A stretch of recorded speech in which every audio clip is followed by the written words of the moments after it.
గతంలో కూడా రైతు బాండ్లు ఇచ్చారు కదా అది గోపి గారు, మరి ఆటికే దిక్కు లేదు. ఇప్పుడు చంద్రబాబు గారు పార్టీ పరంగా పవన్ కళ్యాణ్ గారితో కలిసి ఇచ్చిన బాండ్ని జనం అంత సీరియస్గా తీసుకుంటారా? జగన్ గారు ఆయన అమలు చేశాడు, ఇప్పుడు మళ్ళీ వాళ్ళ గురించి ప్రశ్నించమంటున్నారు. జనం ఎట్లా రిసీవ్ చేసుకుంటారు? ఇప్పటికీ బాండ్లు అనేవి అమలు కావడం లేదు అనేది ప్రజలకు అర్థమైపోయిందండి. ఇప్పుడు 2014లో రైతు రుణమాఫీ, చేనేత కార్మికుల రుణమాఫీ, డోక్రా మహిళల రుణమాఫీ అని 3 ప్రధానమైనటువంటి హామీలు ఇచ్చారు చంద్రబాబు నాయుడు. అది పూర్తిగా రుణాలు పూర్తిగా నేను చెల్లిస్తాను అని చెప్పి రైతులకు చెప్పారు.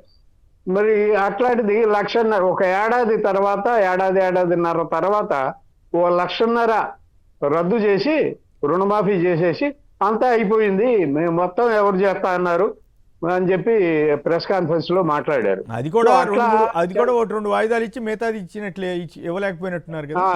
అది ఈ తర్వాత డ్వాక్రా మహిళలు కానీ చేనేత కార్మికులు కానీ పట్టించుకున్నది లేదు 2014 నుంచి 19 వరకు.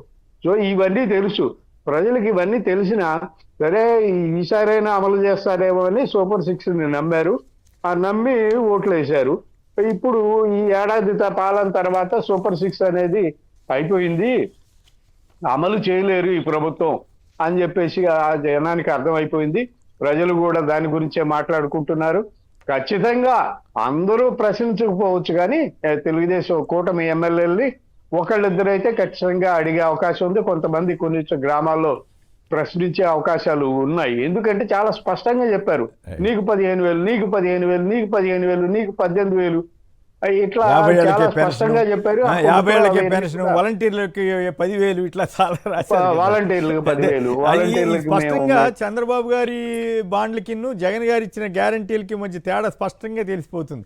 ఆయనేమో అమలు చేసి చూపించారు, ఈయనేమో చేసేసాం పొండి అనుకునే పరిస్థితి తీసుకెళ్తున్నారు. అవును, ఆ స్పష్టత అయితే ప్రజల్లో ఉందండి. ఖచ్చితంగా జగన్ ఎంతవరకు హామీలు ఇచ్చాడు, ఎంతవరకు చేశాడు, చంద్రబాబు నాయుడు ఎంతవరకు హామీలు ఇచ్చాడు, ఎంతవరకు అమలు చేశాడు అనే స్పష్టత ఖచ్చితంగా ప్రజలకి తెలుసు. ప్రజలకు అర్థమైంది, వాళ్ళు ఎదురు చూస్తున్నారు. ఖచ్చితంగా ఇది 4 ఏళ్ళు ఇలాగే ఉంటుందండి, ఇందులో అనుమానం ఏం లేదు. ప్రజలు ఖచ్చితంగా ప్రశ్నించే అవకాశాలు అయితే నాకు కనిపిస్తుంది. రైట్. టీడీపీ సీనియర్ నేత సుగవాసి వైఎస్ఆర్ కాంగ్రెస్లో చేరడం అనేది ఒక ఆసక్తికరంగా ఉంది. ఆయన సుబ్రహ్మణ్యం గారు, సుగవాసి పాలకొండరాయుడు గారు అబ్బాయి. శివశంకర్ గారు మీ జిల్లాయే కదా, ఆ ఉమ్మడి జిల్లా అనుకోండి. అక్కడ ఇంత ఒకవైపు ప్రభుత్వ వైపు నుంచి ఇంత ఎదురుదాడి కుట్రలు జరుగుతున్నప్పటికి కూడా అంత కాస్త ఆ జిల్లాలో ప్రముఖమైనటువంటి నా కుటుంబం, రాజకీయ కుటుంబం నుంచి వచ్చిన సుబ్రహ్మణ్యం గారు ఇంత ధైర్యంగా వైఎస్ఆర్ కాంగ్రెస్లో చేరడంలో ఏమిటి పరిణామం? ఇంత ఒక రకంగా బూస్ట్ అని చెప్పాలా వైసీపీకి?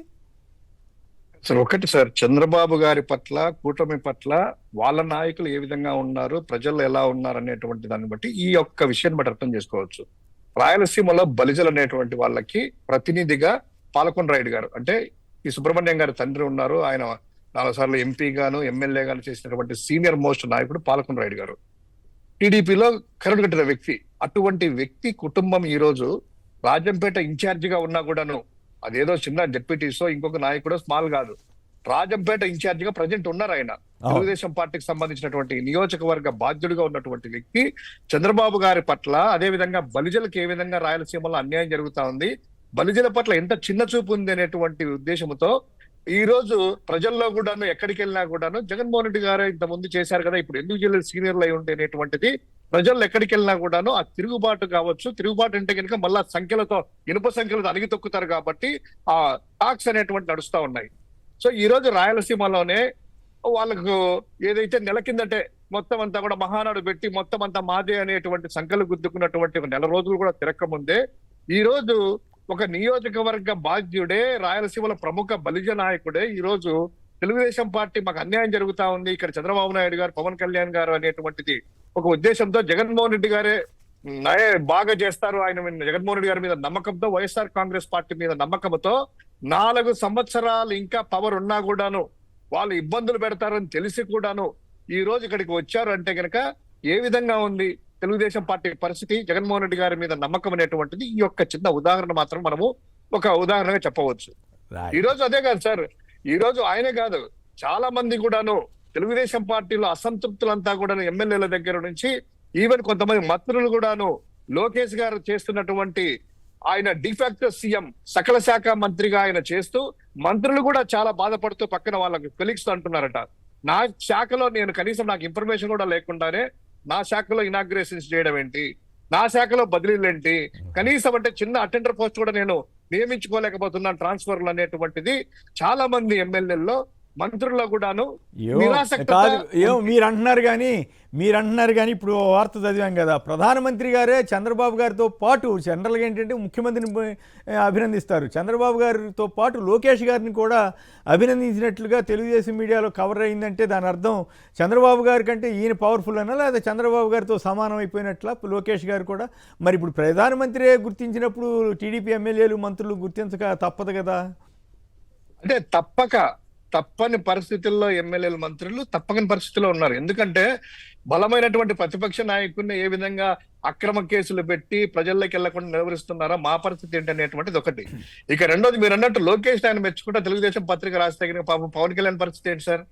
నిన్నటి వరకు పవన్ కళ్యాణ్ అంతా కూడా ఏదో గిఫ్ట్ ఇచ్చాడు, చాక్లెట్ ఇచ్చాడు, పవన్ కళ్యాణ్ అద్భుతం, ఆహా ఓహో అనేటువంటి ఈ జనసేన వాళ్ళకి వీళ్ళకంతా కూడాను ఈ ఎల్లో పత్రిక చూస్తే కనుక పాపం వాళ్ళకి ఇన్సెక్యూర్ ఫీల్ క్రియేట్ అవుతుందేమో. ఓకే, ఏదైనా ఆసక్తికరంగా ఉంది. అంటే లోకేష్ గారిని కూడా చంద్రబాబు గారితో సమానంగా చూసినట్లయితే జనరల్గా ఏంటి ముఖ్యమంత్రిని ప్రశంసిస్తారు, కానీ పనిగట్టుకుని మంత్రి గారిని కూడా ముఖ్యమంత్రి గారు అబ్బాయి కావచ్చు కానీ దేశ ప్రధాని పనిగట్టుకుని క్యాబినెట్లో చెప్పారంటే గొప్ప విశేషమే కదా.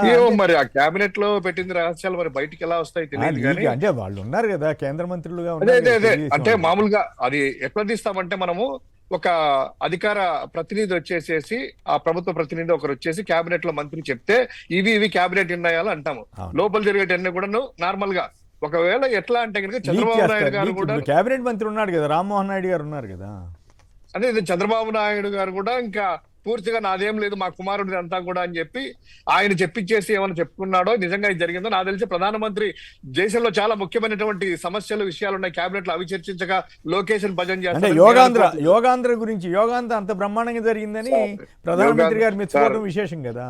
ఈ రోజు యోగాంధ్ర అనేటువంటిది మోదీ గారికి గిన్నీస్ బుక్ వాళ్ళకి ఏ విధంగా మోసం చేశారో తెలుసు. ఎందుకంటే చనిపోయిన వాళ్ళకి అంతెందుకు సార్, మన సాక్షి ఏపీ ఉన్నారు, ఆయన సతీష్ గారు ఉన్నారు, సతీష్ గారు ఉత్తరాంధ్ర సంబంధించినటువంటి ఆయన మొబైల్ నెంబర్ అక్కడ రిజిస్టర్ అవుతాయి, ఆయనకే మెసేజ్ వచ్చింది డౌన్లోడ్ చేసుకుని సర్టిఫికేట్ కంగ్రాచులేషన్స్ పార్టిసిపేటెడ్ యోగాంధ్ర, ఆయన విజయవాడలో ఉన్నాడు, నేను వెళ్ళలేదన్నా అని ఆయన అంటాడు.